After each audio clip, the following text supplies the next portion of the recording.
Magandang araw sa atin lahat mga ka-discover. Ito ay isang jacuzzi or paliguan na itong pools nga mayroon dito na discovery nga sabi sa guide, ito ay isang bato na nakausli or rock sa binabagsakan ng tubig. So makita natin ito ay naka-triangle ay parang man-made. Kung atin papansinin, ito ay isang parang turtle or aso na nakakumoplads.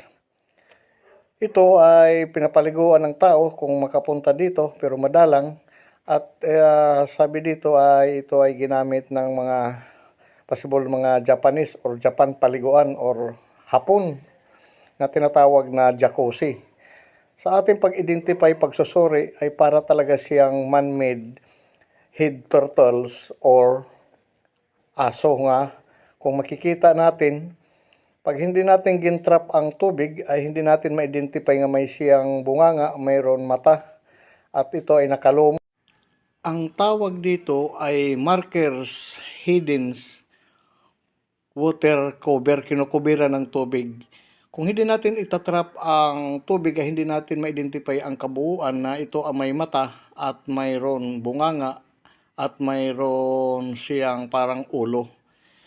Ito ay mahirap na mga markers, mga ka-discover nga atin ngayon na tagpuan nga ay siya ay water trap cover o water cover nga binabagsakan ng tubig ang markers.